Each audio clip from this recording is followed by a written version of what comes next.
Okey, baik. Alhamdulillah. Terima kasih kepada saudari Aini Sofia selaku hos kita pada hari ini. Okey, so selamat datang kepada semua. Saya nak ajak anda semua supaya sama-sama kita sharekan live Facebook kita pada hari ini. Sebab apa? Sebab live kita pada hari ini sangat istimewa. Kita ada tetamu jemputan yang sangat istimewa, seorang selebriti yang sudah apa banyak kali masuk dalam kaca TV. Okey, insyaAllah kita akan, saya selaku moderator pada hari ini,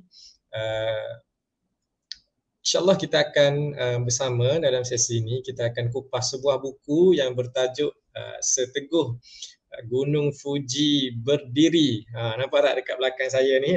Ni gambar background Gunung Fuji. Sengaja saya letak. Okey, bersama dengan panel kita, tidak asing tidak bukan lagi, iaitu Ustaz Hariri Haji Daud. Assalamualaikum Ustaz. Waalaikumsalam warahmatullahi wabarakatuh. Apa khabar? Baik. Ustaz, jelas ke suara saya? Oh, sedap sampai sekali. ke delay. Okey, terbaik. Okey, baik. Ustaz, bersiaran daripada mana tu? Di Sepang, Selangor. Sepang, okey. Saya tengok Instagram Ustaz tadi, ada live sebelum ni, program dengan Sinar Harian kalau tak silap. Betul, hari ni saya pun tak tahulah hari live sedunia ke apa, daripada pagi pukul 8 pagi hingga 9:30 tadi saya bersama dengan pelajar-pelajar tingkatan 4 dan 5 seluruh sekolah menengah daerah Kota Baru Kelantan, anjuran daripada Jabatan Pendidikan Negeri Kelantan. Lepas tu jam 12 tadi bersama dengan Sinar Harian, ini bersama dengan Momen Buku, malam ini dengan Jabatan Pendidikan Negeri Terengganu. Masya Allah, pandai jadual. Okey. Baik Ustaz. Jadi insyaAllah kita, sebelum kita masuk ke sesi kupas buku, Ustaz, dua perkataan yang menggambarkan buku ni. Apa dia Ustaz? Dua perkataan. Pertama adalah COVID. Yang kedua adalah PKP. Okey, baik Ustaz. Jadi insyaAllah kita teruskan Ustaz. Okey, untuk pengetahuan sidang viewer kita pada hari ini, buku yang kita kupas ini adalah buku tulisan Ustaz Hariri Daud sendiri yang bertajuk Seteguh Gunung Fuji Berdiri. Jadi kita nak tahu ini apa kisah di sebalik buku ni, macam mana dia tulis. InsyaAllah kita akan teroka bersama. Jadi untuk round pertama ni Ustaz, mungkin mula-mula ni Ustaz boleh share dulu tentang buku ni, di sebalik lah apa kisah di sebalik Seteguh Gunung Fuji Berdiri ni, ataupun dalam erti kata lainnya, bagaimana Ustaz tercetus idea nak tulis buku ni. Silakan Ustaz. Baik, bismillahirrahmanirrahim. Assalamualaikum warahmatullahi wabarakatuh. Terima kasih kepada Adinda Syuwari selaku moderator kita pada petang ini. Tidak dilupakan kepada sahabat saya iaitu Al-Fadhil Ustaz Fakhrul Razi Al-Hafiz dan juga Dr. Nur Iliani selaku founder kepada Momen Buku ini, kepada seluruh pasukan beliau, dan paling saya rindui adalah peminat-peminat buku, penonton-penonton setia Momen Buku, semua komuniti Momen Buku yang saya hormati sekalian. Alhamdulillah, syukur pada Allah Subhanahu Wa Taala kerana pada petang ini dapat sama-sama kita bertemu.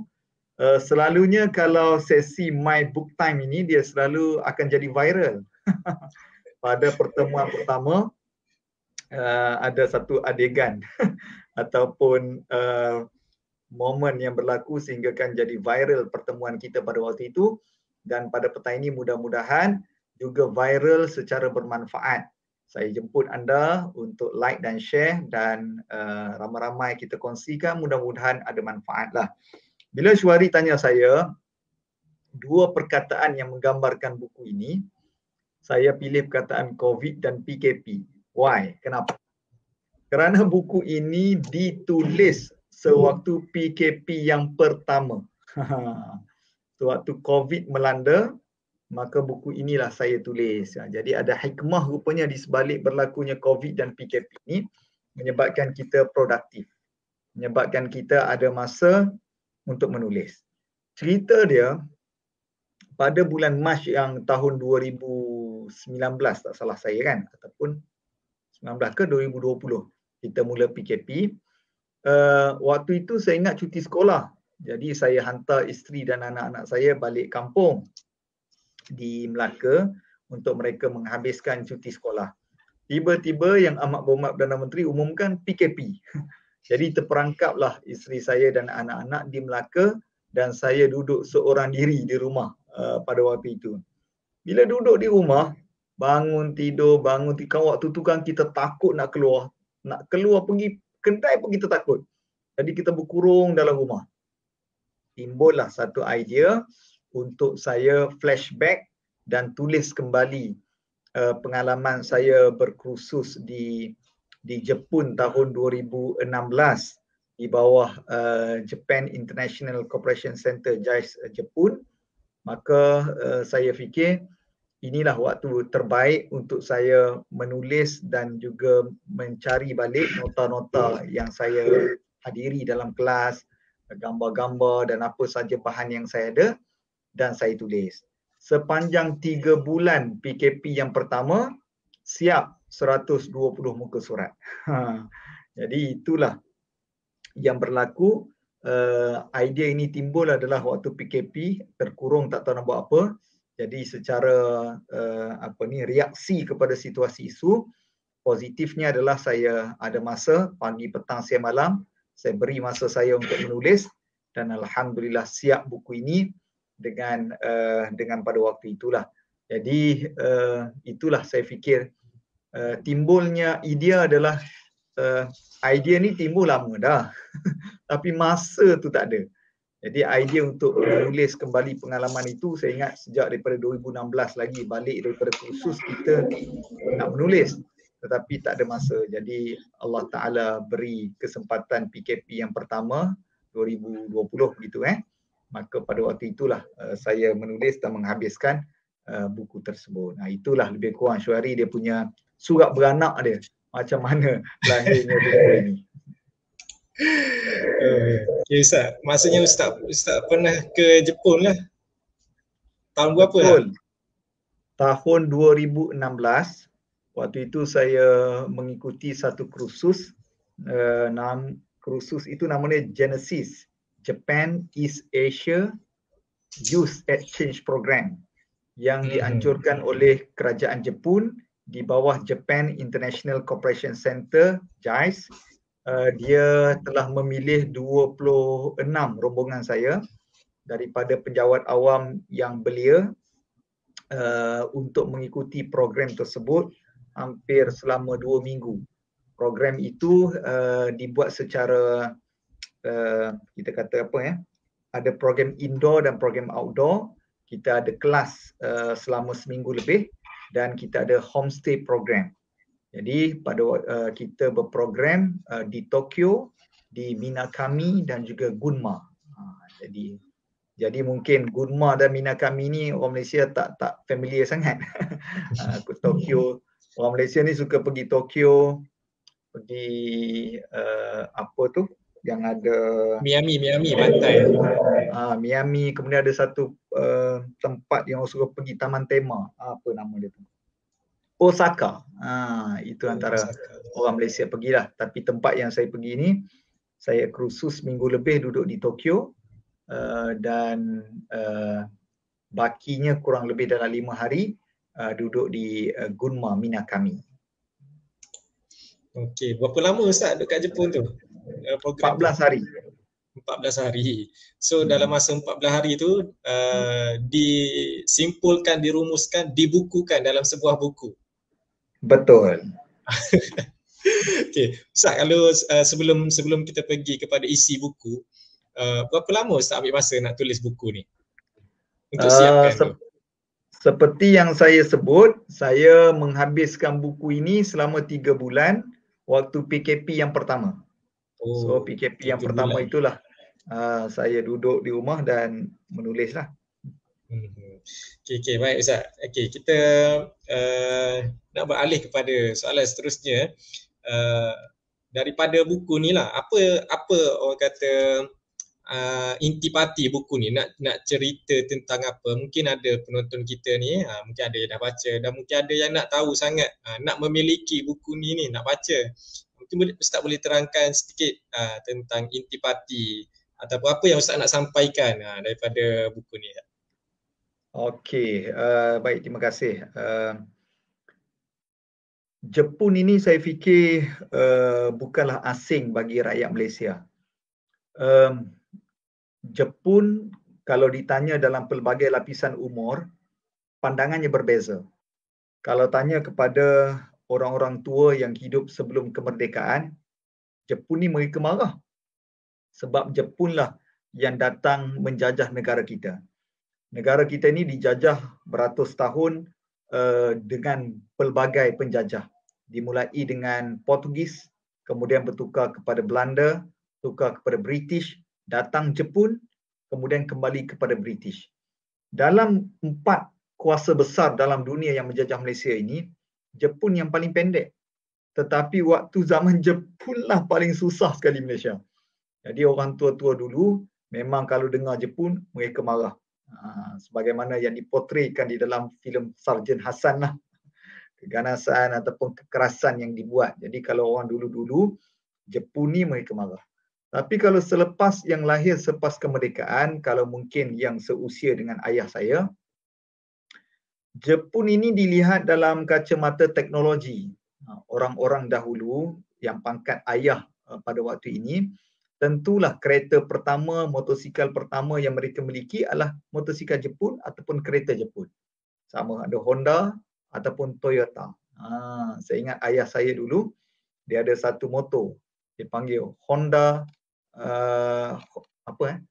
Honda C70, mata petak. Dia ada C50, mata bulat, dia ada C70. Warna merah saya ingat dulu. Kereta pertama ayah saya beli pun adalah kereta Toyota.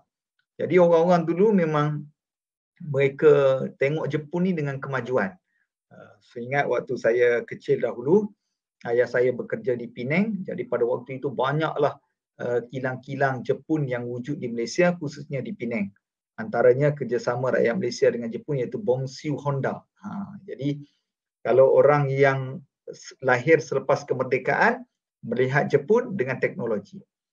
Kalau orang yang seusia dengan saya, maknanya fikir saya dalam lahir 80-an, Jepun ini kami kenali dengan anime dia. Dengan kartun dia, dengan superhero dia. Jadi waktu saya kecil dulu ni, saya ingat, balik daripada kelas agama kafar tu, pukul 4.30 kita berlari balik. Kerana kita nak tengok 4.30 Suria Perkasa Hitam. Suria Perkasa Hitam, motor belalang tu. Kemudian pukul 5 habis Suria Perkasa Hitam, 4.30 sampai 5 petang ada Gaban. Gaban, Watatau Gaban. Pukul 5 sampai pukul 5.30. Pukul 7 sampai 7.30, pukul 6.30 sampai pukul 7 ada Power Rangers. Hari Isnin sampai hari Rabu Power Rangers. Hari Khamis dengan hari Jumaat Doraemon.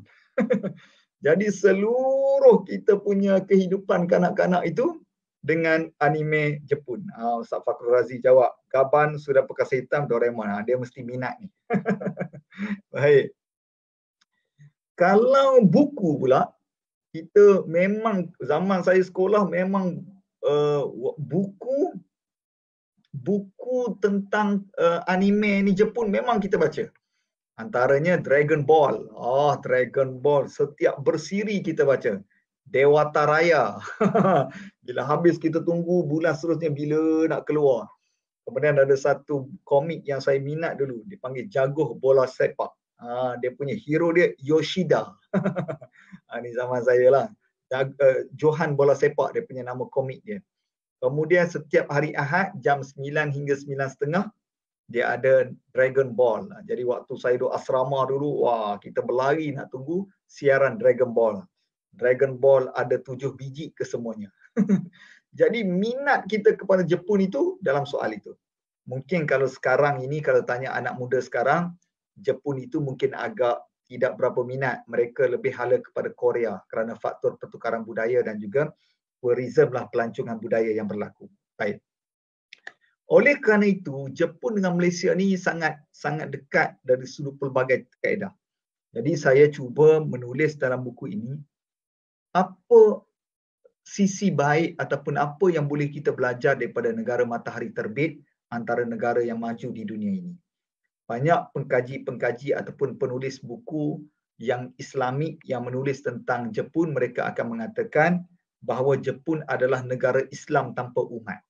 Mereka mengamalkan budaya Islam tetapi mereka tidak memeluk agama Islam. Nilai-nilai Islam banyak di Jepun tetapi mereka tidak melakukan syahadah. Namun ada beberapa perkara yang saya fikir Jepun sekarang sedang berhadapan dengan cabaran untuk mengekalkan budaya baik mereka. Kerana anak-anak muda sudah tidak mengamalkan budaya baik datuk nenek moyang mereka dan banyak dipengaruhi oleh budaya-budaya luar yang masuk ke dalam negara Jepun. Maka dalam buku ini, saya bagi mereka yang pernah membaca buku saya tentang travelog, Ustaz Fakhrul Razi kata, Ultraman. Jadi tuan-tuan yang sedang menonton boleh komen anime apa yang tuan-tuan suka baca. Kalau Munirah Yusof dia kata Tomatomen. Apa benda pula Tomatomen ni? Tak pernah dengar pula siri Tomatomen ada mungkin lewat sikit lah. Tuan-tuan yang sedang mendengar ni cubalah komen. Anime apa yang tuan-tuan minat? Macam saya, kalau komik saya suka baca Jaguh Bola Sepak dan juga Dewata Raya.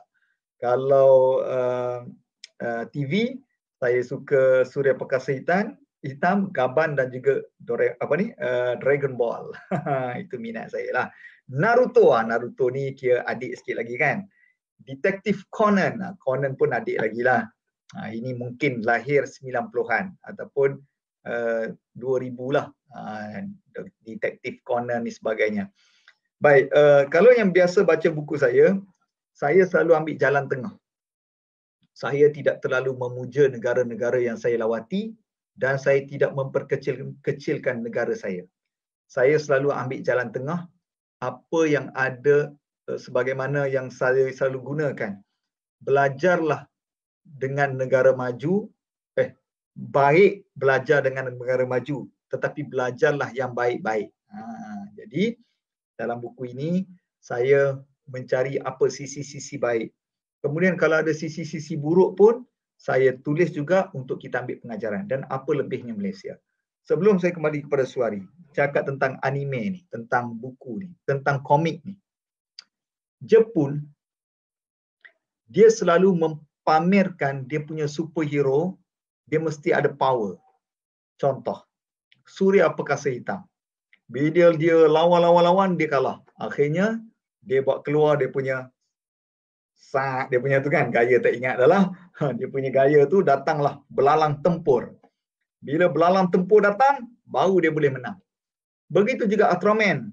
Ultraman dia lawan superhero yang digambarkan lawan, apabila dia kalah ataupun dia lemah, maka dia akan bunyi dekat dada dia tu, barulah dia akan menang. Begitu juga Power Rangers, begitulah Dragon Ball, begitulah macam-macam superhero yang mereka tampilkan mesti ada superpower. Apa maksudnya? Kalau nak jadi hebat mesti ada superpower. Itu Jepun punya teologi ataupun falsafah tentang superhero.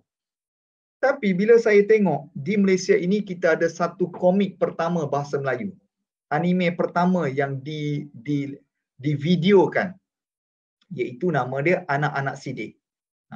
Dia sebelum itu dia akan ada Usup Santorian apa benda kan, tapi Anak-Anak Sidik. Anak-Anak Sidik ni dia ada komik, dia ada drama dia yang ditayangkan di TV. Dia bertahan beberapa tahun. Anak-Anak Sidik ni dia tidak menggambarkan kepada kita untuk menang di dalam perlawanan badminton perlu ada superpower. Tidak diceritakan bahawa Miss Moon ada smash yang berguling-guling ke, Rashid Siddiq ada servis yang boleh menyilaukan mata orang ke, tak ada. Tapi apa yang digambarkan dalam komik anak-anak sidik adalah super power kepada anak sidik adalah pertama, kasih sayang. Kasih sayang sesama adik-beradik, saling bantu-membantu. Kalau abang bertanding, adik sokong, itu pertama. Yang kedua yang digambarkan adalah superpower mereka mesti sungguh-sungguh. Digambarkan betapa disiplinnya Haji Sidik ini melatih anak-anak dia supaya patuh masa, bangun di awal subuh, kemudian jogging, kemudian hari Minggu latihan. Maknanya untuk berjaya mesti sungguh-sungguh dan kerja keras. Dan nombor 3 yang digambarkan dalam anime Melayu itu adalah tentang didikan agama. Dimasukkan elemen belajar Quran, solat, taat kepada mak ayah, barulah resepi kejayaan. Ini superpower yang ada dalam komik Malaysia yang lebih hebat daripada anime yang ada di Jepun. Kita menumpukan kepada kerja keras, sungguh-sungguh, kasih sayang, hormat orang tua, didikan agama. Dan inilah yang saya fikir perlu anak-anak kita, bahawa pembaca dapat. Bahawa kalau kita nak menjadi superpower, menjadi berjaya dalam hidup, tidak ada jalan lain. Kita mesti menuntut ilmu, kerja keras, committed, disiplin, taat kepada Allah, taat kepada ibu bapa, jaga persaudaraan dalam keluarga, itulah resepi kejayaan. Jadi itulah yang saya fikir antara perkara yang saya sentuh di dalam buku tersebut. Masya Allah, menarik Ustaz. Ustaz ada sentuh dalam buku tu tentang anime, mention juga. Okey, saya mungkin tak sempat lah dengan apa anime-anime yang lama tu, tapi yang baru-baru ni sempat lah. Dragon Ball tu dulu galik jugalah depan TV tu. Dragon Ball. Dragon Ball yang awal-awal dulu. Okey, Ustaz tadi maksudnya buku ni dia menceritakan tentang sebagaimana Ustaz bagi tahu tadi, ambil jalan tengah. Maksudnya sisi baik daripada negara Jepun.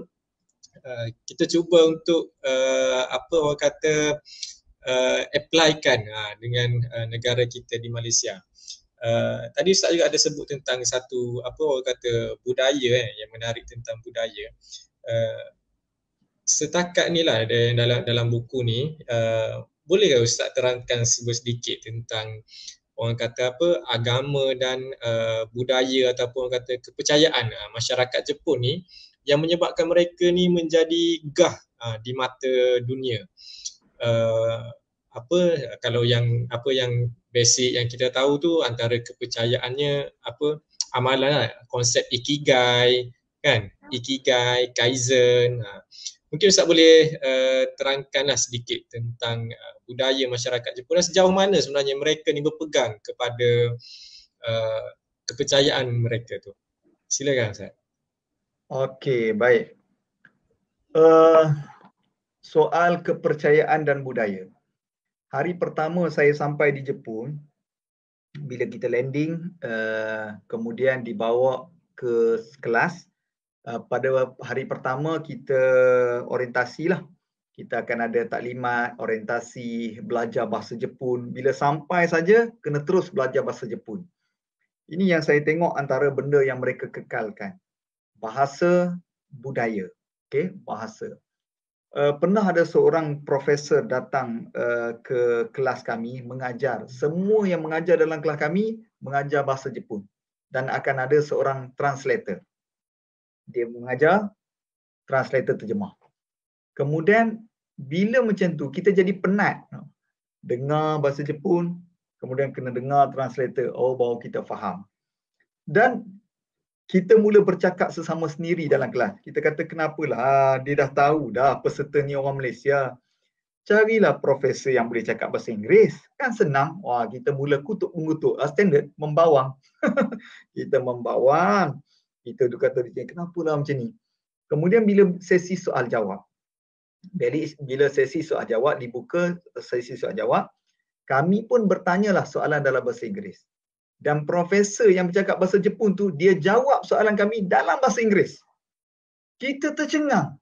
Kata, ya Allah, kalau dah pandai bahasa Inggeris, kenapalah tak bercakap bahasa Inggeris daripada awal? Kan senang, jimat masa, kami faham. Kami pun cakap macam tu pada dia. Dia kata, saya boleh bercakap dalam bahasa Inggeris. Tetapi saya memang menjadi budaya kami untuk mengajar dalam bahasa Jepun. Anda nak dapat ilmu daripada kami, anda kena faham bahasa kami. Tengok dia punya identiti negara. Sebab itu saya duk fikir-fikir, kalaulah di Malaysia ni ada orang jemput untuk bentangkan international seminar, saya nak bentang dalam bahasa Melayu, saya nak request translator bahasa Inggeris. Bila penonton tanya dalam bahasa Inggeris, saya jawab dalam bahasa Inggeris. Wah, nampak kita ni beridentiti kan. Itu bahasa mereka sangat kekalkan. Kadang-kadang kita fikir mereka tidak maju, tetapi mereka bangga dan maju dengan negara mereka. Satu, selepas daripada minggu orientasi, hari pertama tu pagi orientasi, petang tu kami dibawa berjalan. Hari pertama dah dibawa melawat, tempat yang pertama kami melawat namanya Kami. Sebab tu saya tulis dalam buku saya, kami melawat kami. Kami ni kami, nahnu, melawat kami. Kami maknanya satu rumah ibadah agama Shinto. Satu agama yang kita katakan bukan agama rasmi tapi agama asasi lah bagi rakyat Jepun adalah Shinto. Jadi kami melawat tempat pengibadatannya nama Kami. Tapi tempat ibadat tersebut ramainya pelancong. Tidak nampak pun orang-orang tempatan yang datang semayang dan sebagainya. Tapi ramai pelancong yang datang tangkap gambar, yang diberi penerangan dan sebagainya. Maka satu hari dalam kelas saya tanya tentang bagaimana orang Jepun beragama. Orang Jepun ni mengikuti agama apa dan bagaimana persepsi sekiranya ada orang yang masuk agama lain. So apa perasaan ataupun pentadbiran agama di Jepun lah. Maka profesor itu menjawab, dia kata orang Jepun lahir Shinto, kahwin Kristian, mati Buddha. Lahir Shinto, kahwin dengan cara Kristian, meninggal dengan cara Buddha. Sebab dia kata, lahir Shinto kita tak ada pilihan. Sebab kita lahir-lahir, agama Shinto lah yang ada di Jepun. Kenapa kita kahwin dengan cara Kristian? Sebab meriah. Ada macam-macam majlis, pakaian dan sebagainya. Kenapa kita mati dalam keadaan Buddha? Sebab mati dalam keadaan Buddha meriah. Ada majlis, ada perarakan, ada tokong sebagainya. Maka orang Jepun tak kisah. Awak nak masuk agama apa, nak keluar agama apa, tak kisah. Maknanya mereka ini orang yang tidak ada pendirian agama. Sebab itu kalaulah mereka dapat Islam, mereka akan jadi orang yang sebaik-baik manusia dan berpegang teguh. Kerana mereka tak pernah merasa hidup bertuhan. Mereka hidup tanpa Tuhan. Buat semua hak buat semata-mata. Tetapi mereka tak pernah merasakan adanya Tuhan yang menilai, memerhati dan sebagainya. Baik. Dalam satu hari itu saya, sebab kami seminggu lebih tu dengan kelas, saya banyak bertanya soalan. Antaranya saya tanya tentang, kalaulah Syuari tanya pasal Kaizen, 5S sebagainya, saya pernah tanya satu soalan. Saya kata kami ni bekerja kerajaan. Kami tiap-tiap hari kena buat 5S. Saya sebutlah S tu apa? Sito, sepah, sapu, sepah, susun dan sebagainya tu kan. Dalam bahasa Jepun ni apa? Sito apa benda tu lah. Jadi saya nak tanya, adakah di Jepun kementerian ataupun jabatan kerajaan mengamalkan 5S ini dan bagaimana dikekalkan budaya ini? Saya tanya soalan tu. Yang mengajar kami adalah pengarah bahagian sumber manusia, Kementerian Sumber Manusia Jepun yang datang mengajar tu. Bila saya tanya macam tu, dia tertanya-tanya, dia tengok translator tengok dia. Dia kata, kamu cakap tu tentang apa? Saya pun cakaplah 5S. 5S ni sangat glamour lah kat Malaysia ni kan, tentang situ apa benda susun yang kita ambil daripada Jepun tu. Kemudian pembantu dia mula Google. Lepas tu dia cakap dengan pengarah tu lah, oh dia kata ini Toyota culture. Oh dia kata, oh yang awak sebut tadi 5S tu adalah budaya di syarikat kereta Toyota. Kami Jabatan Kerajaan tak buat pun. Bila saya dengar macam tu, ya Allah, di Malaysia berperang kita nak amalkan 5S. Rupanya Jepun tak buat pun. Itu pandangan saya pertama. Tapi bila kami lama, demi hari saya ada program homestay, baru saya faham. Kenapa Jepun tak laksanakan 5S?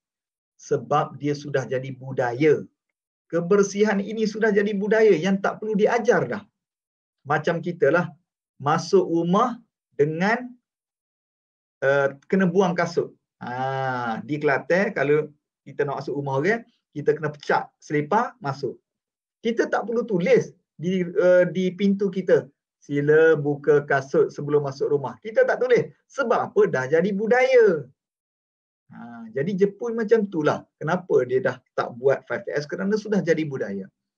Tapi bila lama kelamaan saya bertemu bahawa Jepun sedang menghadapi satu cabaran besar. Kerana faktor dunia tanpa sepadan, mereka susah nak mengekalkan budaya mereka. Contoh budaya yang Jepun sangat pegang adalah budaya malu. Orang Jepun ni sangat pemalu. Sebab itu kita tengok tingkap-tingkap rumah mereka, mereka tak buka macam kita. Mereka sentiasa tutup. Mereka malu, rumah mereka dipandang. Kemudian bila mereka bercakap, mereka tidak banyak agak, mereka malu. Tetapi perkara ini sudah makin susut di Jepun. Ini antara cabaran. Munirah kata, pernah kena balik pukul 6, kerja duduk 5S. Orang Jepun tak buat. Tapi sebab apa kita kena buat? Sebab kita, jabatan kita tak amalkan kebersihan dan juga susun atur. Jadi terpaksalah buat 5S ini. Kalau tak buat, lagi teruk. Itu maksud dia. Jadi itu antara sebut budaya dan juga pengamalan agama. Apa yang saya nak kongsikan lagi, kalau sebut dalam aspek budaya ini banyak. Antaranya boleh kita lihat tentang masa, budaya menghormati masa. Ini juga satu budaya yang sangat hebat. Ada satu kisah yang saya ceritakan dalam buku ini. Ketika mana duduk di homestay program, duduk di rumah mak angkat di Gunma. Satu cerita duduk di rumah mak angkat ni kelakar sikit. Mak angkat dan ayah angkat kami, Murata Yuki dan juga Yukami ni, mereka ni tak boleh berbahasa Inggeris. Tuan-tuan bayang, duduk 5 hari rumah orang, orang tu tak boleh cakap bahasa Inggeris. Dia hanya boleh bahasa Jepun saja. Dan tuan-tuan tak boleh bahasa Jepun. Macam mana? Oi, huru-hara kami duduk 5 hari. Kami mula berbicara, pertama bahasa isyarat, yang kedua Google Translator, Google Translate. Kita tulis dalam bahasa Inggeris, translate dalam bahasa Jepun, tunjuk bagi dia dengar. Dia pun, oh, jadi ayam dengan itik. Satu hari tu, dia datang ke bilik, dia pun cerita. Dia cakap bahasa Jepun je. Lantak engkau lah kau tak faham ke apa kan. Kita pun, dia cakap, dia bagilah isyarat tangan. Jadi kita cuba menangkap apa maksud dia. Jadi cuma yang kami 5 orang dalam satu rumah, dia bagi 5 orang. Setiap satu rumah 5 orang. Jadi masing-masing kami cuba terjemah apa yang mak angkat kami cakap. Jadi kami dapat tangkap, oh esok pagi dia nak ajak keluar rumah. Okey, dah betul lah tu. Kemudian aktiviti apa? Kemudian dia cakap lah pergi buat tangan. Jadi ada kawan saya kata, oh mungkin dia nak ajak pergi ziarah jiran-jiran. Kawan yang kedua terjemah, dia kata mungkin dia nak ajak pergi tempat ibadat dia semayang kot pagi-pagi ni, pergi sembah matahari ke apa. Ada lagi kawan terjemah, dia nak pergi bawa naik ski ataupun sebab waktu tu musim salji, kami Gunma ni kawasan pergunungan. Jadi kita dah fikir, wah dia nak pergi bawa kita main jet ski ni. Main ski lah kan. Kemudian macam-macam terjemahan. Rupanya esok dia nak ajak kami pergi tepi pantai, pergi cari ikan segar dan piknik. Dia ajak kami piknik. Baik. Dia pun bagi tahu pukul berapa. Kita pun naiklah. Naik perjalanan nak pergi tempat itu memakan masa saya fikir dalam 2 jam. Dalam 2 jam. Pergi 2 jam, balik 2 jam. Jadi pergi tu kita seronoklah tengok kawasan pergunungan dan sampai tempat tu. Jadi bila sampai tempat tu saya ingat dalam tengah hari macam tu, dah sebelah pagi macam tu. Jadi bila kita tengah piknik, tengah seronok main dengan pantai ni, tiba-tiba ayah angkat saya kata, dia kata, okey, kemar, jom kita nak balik.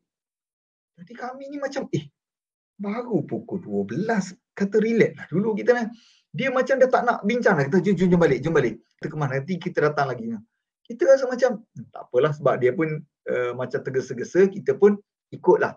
Kemas, masuk dalam kereta dia, balik. Dalam perjalanan tu, dia tak bercakap dan dia tekan minyak. Saya tengok meter dia 160, 180. Kawasan pergunungan. Tuan-tuan bayang, waktu salji, kawasan pergunungan yang jalannya bengkang-bengkok, bawa 160. Hai, saya tak larat mengucap, tuan-tuan sekalian. Ya Allah. Saya ingat kalau jadi apa-apa waktu tu, mungkin kita dah tak ada dah sesi momen buku pada tengah hari ni. Tak ada. Puncanya apa? Puncanya apa? Kami tanya dia, kenapa ayah bawa laju sangat ni? Dia kata, kamu kena solat Zuhur pukul 1:30. Kita pun terkejut.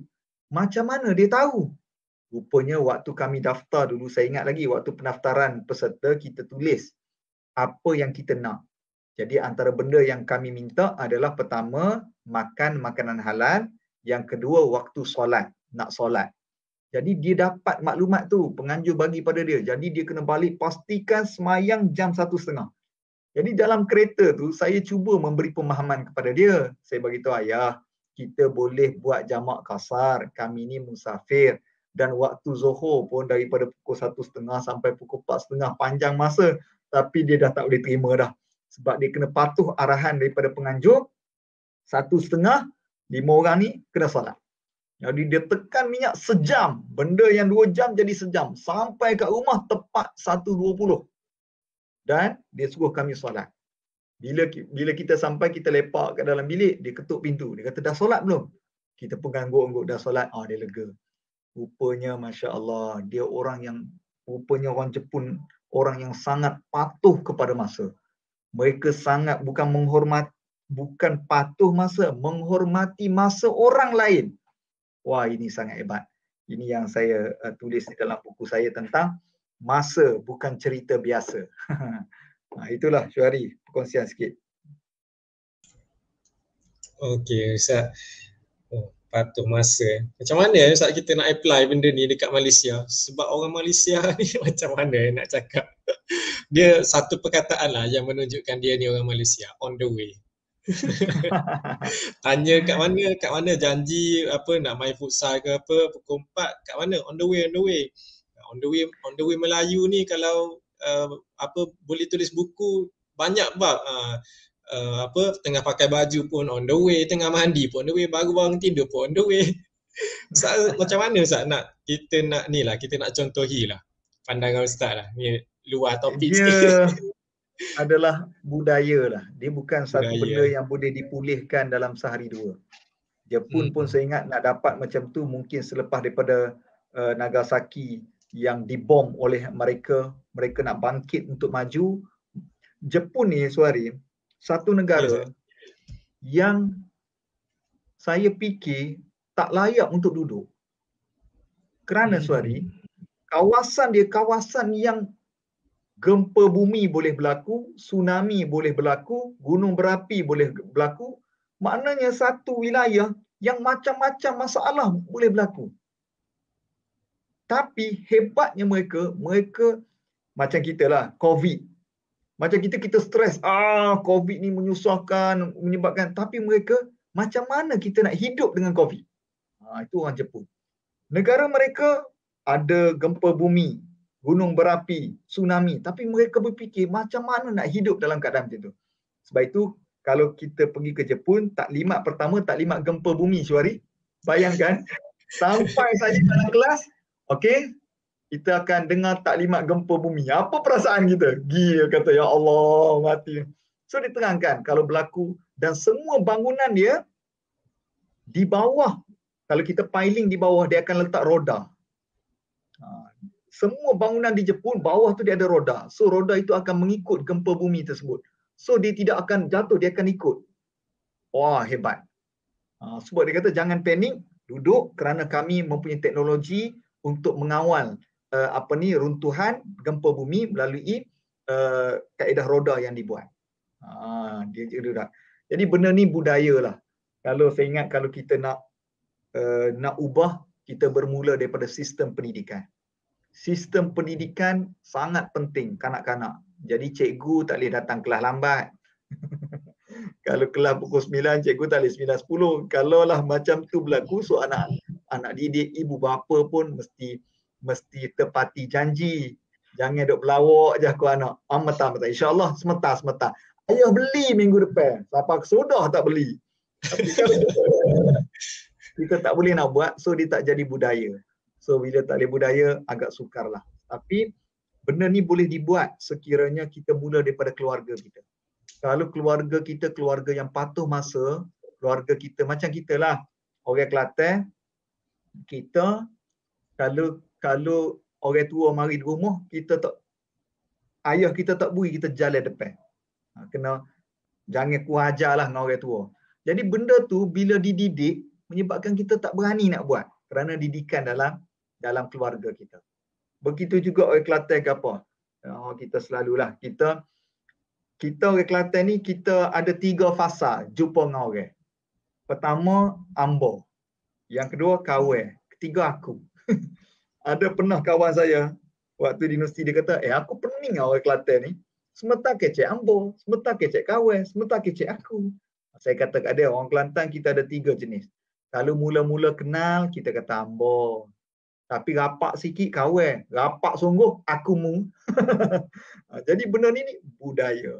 Jadi saya ingat kalaulah di Kelantan kita boleh terapkan budaya, ambo di Kelantan ni kalau boleh terap budaya soal kita menjaga kebersihan bermula daripada rumah kita, insya-Allah kita akan dapat. Begitulah negara Malaysia. So budaya ini perlu bermula daripada pendidikan dan juga daripada keluarga.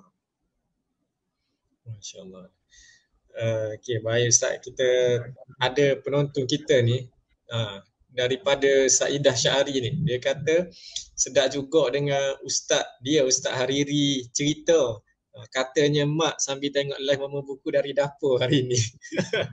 Masya-Allah, alhamdulillah. So viewer-viewer sekalian yang ada dalam ni boleh kongsikan live ni kepada rakan-rakan. InsyaAllah kita ada lagi beberapa soalan yang kita nak tanya daripada panel kita ni. So boleh share copy link dekat grup WhatsApp, tag kawan-kawan dekat komen tu kita ajak ramai-ramai lagi. Ustaz, kita tahu Jepun ni sebuah negara yang sangat maju. Tadi Ustaz cerita tentang satu orang kata budaya yang baik kan, yang kita boleh contohi. Tapi kita juga tahu yang kemajuan ni tidak juga tak boleh nak tutup orang kata ada jugalah sisi orang kata sisi buruk ataupun satu orang kata titik hitam. Mungkin Ustaz boleh kongsikan apa satu sisi yang orang kata sebaliknya lah daripada Jepun yang Ustaz cerita tadi, yang kita boleh ambil iktibar sebagai rakyat Malaysia. Silakan. Okay. Ustaz Fakrul Razi kata kalau rapak lagi, oi nate. Dia orang Kelantan ni dia ada 2 jenis. Jenis pertama dia kecek beralu. Kata demo nak di mana tu? Acu mari singgah semeta, minum teh lebih kurang. Lorak teh. Ni belah-belah Pasir Mah Kota Panjang ni. Tapi kalau sebelah Kota Baru, sebelah dengan apa ni? Kota Baru alik ke mana tu? Kalau Cepor dia kecek. Mu nak pergi mana? Oh lorak teh. Mari minum semeta. Nak nyepak ke? Tu dia ada dua dia punya dia. Kelantan dia ada 2. Baik. Sisi hitam. Saya ada ke tidak dalam buku ini saya tulis tentang sisi hitam. Saya ni buku ni sampai ke tangan duta Jepun. Duta Jepun di Malaysia dia boleh bahasa Melayu. Hebatnya orang Jepun ni, mereka datang ke Malaysia belajar bahasa Melayu. Saya bila siap buku ni saya dipanggil oleh kedutaan Jepun di Malaysia. Mereka sangat happy apabila saya tulis buku ini menceritakan pengalaman Jepun. Jadi bila macam tu saya tariklah beberapa topik yang tidak saya tulis berkaitan dengan sisi gelap Jepun supaya tidak kita katakan menimbulkan permusuhan dan juga hubungan tidak baiklah Malaysia dengan Jepun ini. Tapi ada satu benda yang saya nak kongsi adalah bila mereka tak ada agama, bila berlaku kekecewaan dalam hidup, mereka akan bunuh diri. Ini semua orang tahu Jepun negara yang paling tinggi bunuh diri. Mereka berfikir daripada hidup baik mati sahaja. daripada hidup sengsara, baik mati sahaja. Kerana apa? Mereka tak ada agama. Tak ada agama untuk memberi pengharapan kepada mereka. Kita, bila kita kecewa, kita ada agama. Agama yang akan pujuk kita. Allah sangat pengasih dan penyayang. Sebesar mana dosa yang kamu buat, besar lagi pengampunan Allah.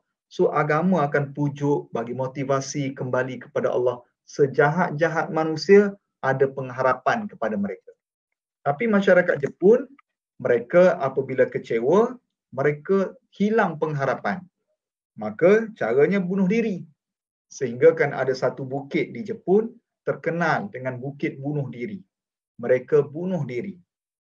Inilah yang mereka tak dapat nak urus sekarang. Iaitulah bunuh diri yang tinggi.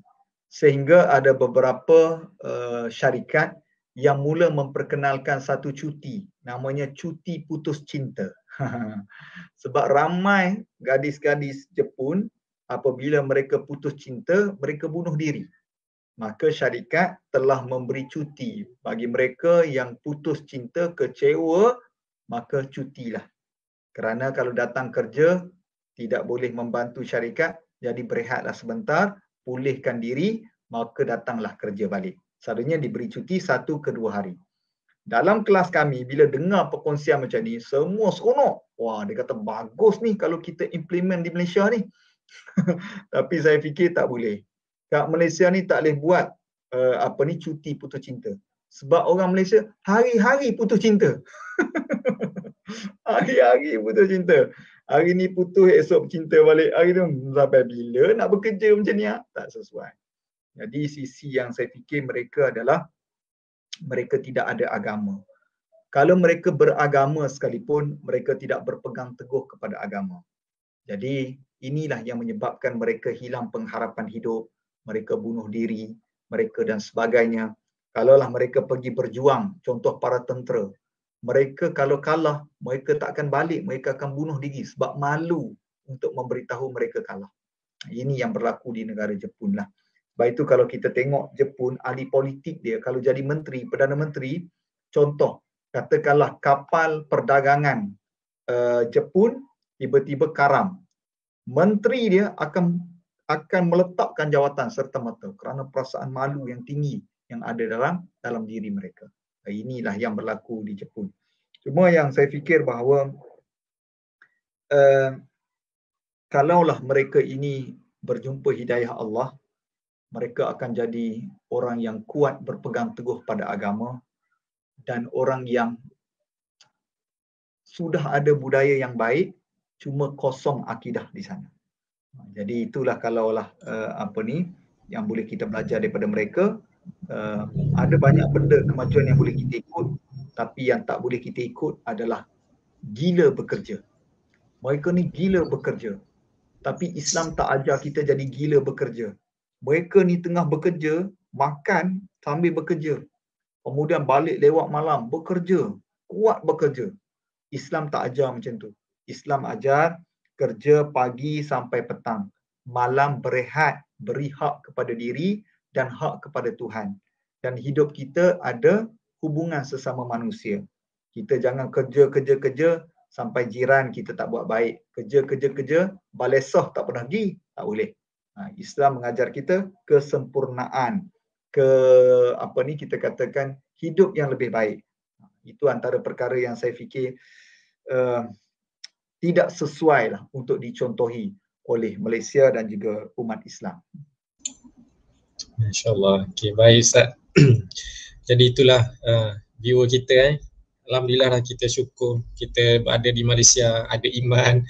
Cuma kita kena tingkatkan bahagian budaya lagi bagi mantap tu. Okay, insyaAllah. Okay, Ustaz, saya tengok ada dalam buku ni ada 18 bab. 18 bab dan mungkin saya rasa dalam banyak-banyak bab tu apa bab yang kalau kata Ustaz nak highlight yang kita boleh bagi, yang paling nak highlightkan lah dalam sesi ni, dalam My Book Tanya, yang nak viewer tahu yang paling orang kata paling menyelah lah. Silakan Ustaz. ke-8 bab ini menyerlah. Ke-18 semuanya hebat-hebat ni. Oi, bukan calang-calang penulis ni. Kalau saya nak cerita, sebenarnya banyak dah saya cerita tadi tentang perkongsian saya. Okey, saya ambil satu bab ini. Mak angkat dan ayah angkat saya ni sangat baik. Baik memuliakan tetamu. Walaupun mereka sudah berusia, tapi mereka ni sangat baik. Saya perhati hidup mereka 5 hari. Apa daripada pagi dia buat sampai malam. Mereka akan bangun pagi. Bangun pagi, kemudian dia akan sarapan, lepas tu dia akan berkebun. Dia akan berkebun, kemudian tengah hari dia rehat, sampai ke petang dia jalan-jalan bersia-sia, malam dia akan makan, lepas tu dia akan tengok TV.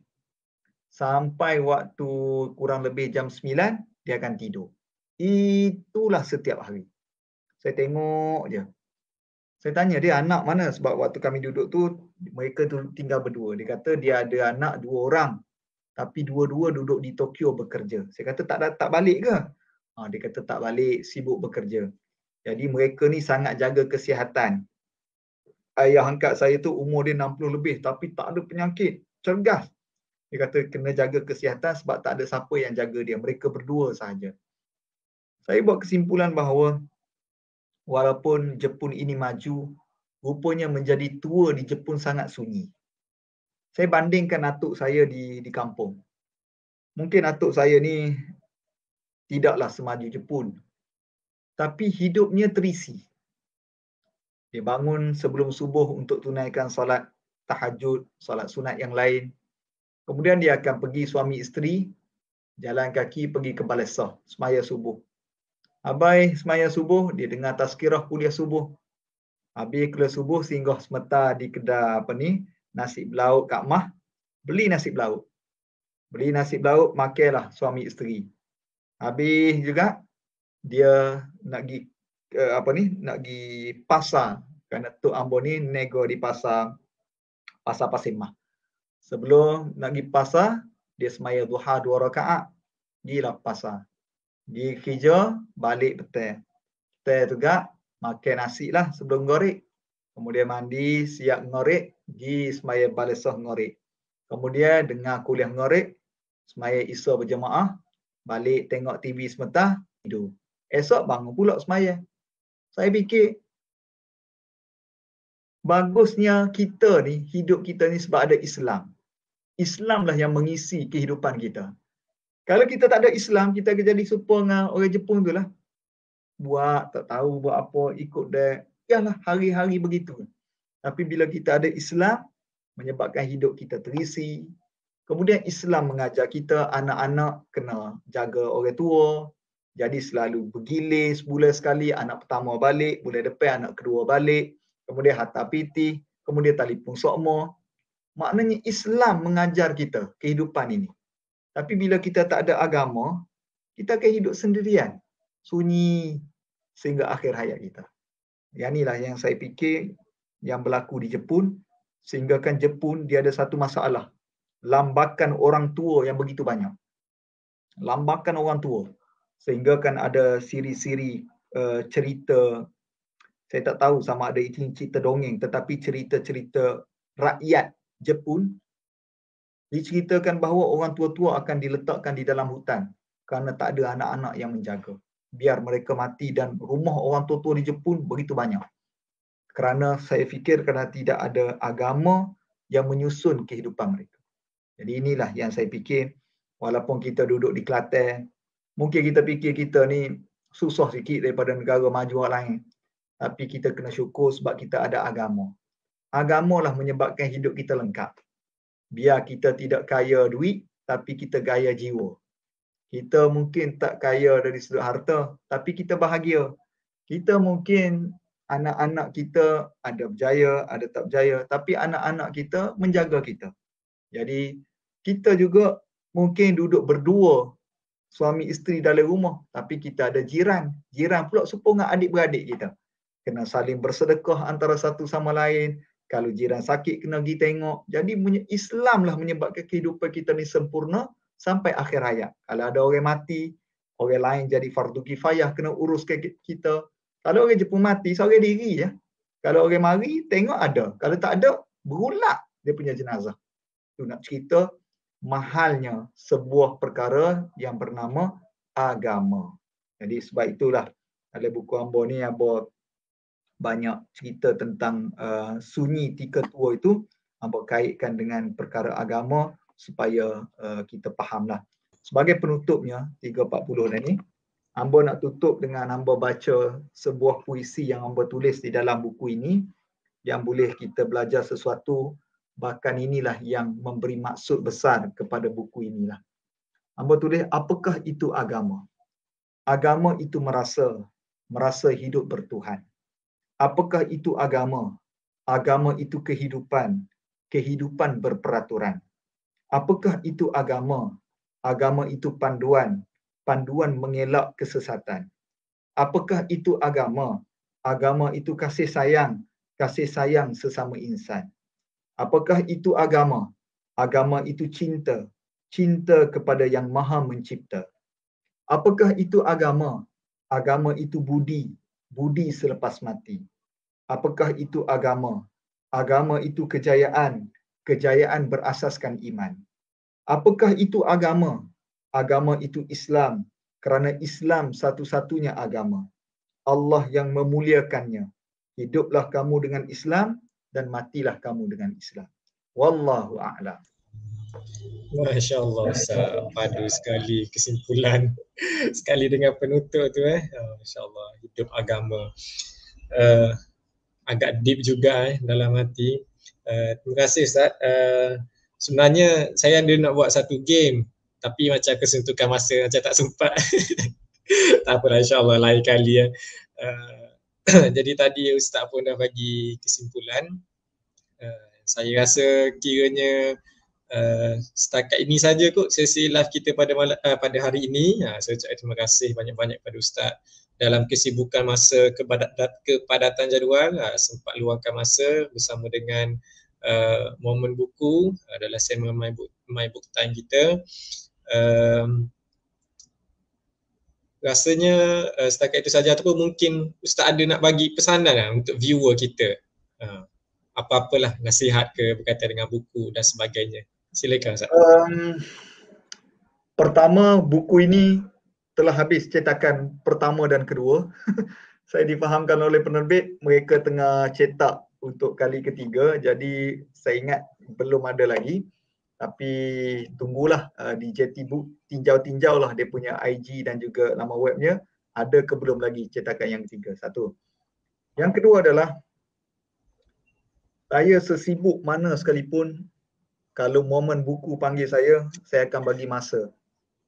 Dan saya ada kurang lebih 2 usrah buku yang saya kendalikan.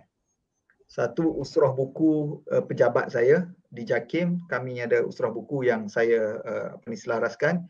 Yang kedua bersama dengan anak-anak muda. 3 usrah buku. Yang kedua, anak-anak muda mereka ini, tak tahulah mereka jumpa mana saya, jadi mereka bergabung, geng-geng yang ada TikTok, ada IG ni, mereka panggil saya untuk berkongsi tentang influencer ni, tapi saya cadangkan supaya baca buku. Akhirnya mereka setuju buat usrah buku. Jadi sebulan sekali.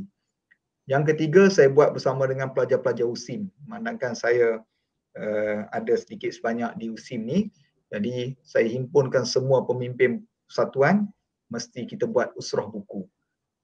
Kepada para penonton sekalian, untuk kita maju, berjaya ke depan, kita tak boleh berpisah dengan ilmu. Ilmu ini besar, tetapi akarnya datang daripada sebuah buku. Walau siapa pun kita, duduk di mana pun kita, orang Tendu ke, orang Lemah ke, orang Kedalalak ke, orang Gua Musek ke, orang Tanah Merah ke, tak kira lah. Semua orang boleh berjaya. Semua orang boleh berjaya. Ilmu lah akan mengeluarkan kita daripada paras kemiskinan. Berapa ramai hak kita kenal, orang susah dulu. Tapi lagu mana dia boleh berjaya?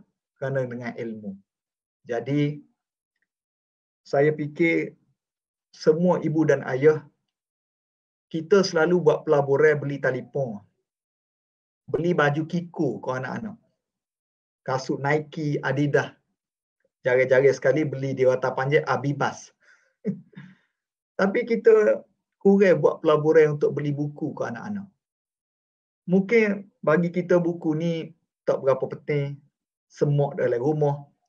Tetapi buku ni penting supaya anak-anak kita minat, kenal, tahu, belajar. Mungkin lah ni dia tak berapa minat, tapi lama kelamaan dia akan jadi minat. Mula daripada kita sebagai mak ayah. Kalau mak ayah duk main telefon 24 jam, anak-anak akan main telefon. Tapi kalau ayah ngaji banyak, kita pun akan jadi ngaji. Kita baca Quran sebab apa? Mak ayah kita baca Quran. Dan kalaulah mak ayah kita ni paling tidak dia baca buku, anak-anak pun akan jadi ngikut baca buku. Jadi semua atas daripada apa yang kita bentuk. Jadi mudah-mudahan kita belajar sesuatu dan kongsikanlah manfaat ini kepada semua orang, sebab kita nak jadi orang khairun nas anfa'uhum linnas. Sebaik-baik orang adalah orang yang memberi manfaat kepada orang lain. Mudah-mudahan saya ucapkan tahniah banyak-banyak kepada geng Momen Buku ini. Mereka ni geng Momen Buku ni, kelab Momen Buku ni, mereka ni ada kerja masing-masing. Tapi mereka usaha, hipung pitih, mereka pergi buat satu pondok. Kita kata pondok, bahasa apa pondok pondok buku di kapur-kapur, di taman permainan budak. Jadi budak duk main, ada sebuah pondok, dalam itu ada buku. Jadi kalaulah semua tepat jadi lagu ni, kita ucap tahniah. Mudah-mudahan orang Kelantan kita, bahkan seluruh Malaysia, kita akan jadi orang yang berilmu, insya-Allah. Wallahu a'lam. InsyaAllah. Terima kasih Ustaz. Kata-kata ngelas tu orang kata masuk dalam kalbu. Okey, saya mewakili Momen Buku lah ucap terima kasih banyak-banyak pada Ustaz kerana sudi luangkan masa berkongsi inspirasi dan kata butir-butir mutiara untuk kita bawa balik dalam kehidupan kita pada hari ini. InsyaAllah terima kasih juga kepada viewer kita yang sentiasa bersama daripada awal sehingga akhir, yang like, yang komen, yang share. Jangan lupa kongsikan apa yang anda dapat ni dekat mana-mana media sosial anda, Facebook ke, WhatsApp ke, TikTok ke dan sebagainya. Kongsikan supaya lebih ramai lagi yang dapat manfaat, insyaAllah. Jadi saya kira setakat itu sajalah untuk segmen My Book Time kita pada kali ini. Saya Syuari Muhammad, mohon maaf kalau ada tersilap bicara, kekurangan dan sebagainya, mohon maaf. InsyaAllah kita akan jumpa dalam segmen Momen Buku, dalam segmen My Book Time minggu hadapan bersama dengan Abdul Razak Ramli. Okey, jadi saya serahkan kembali kepada hos kita, Saudari Aini Sofia. Silakan.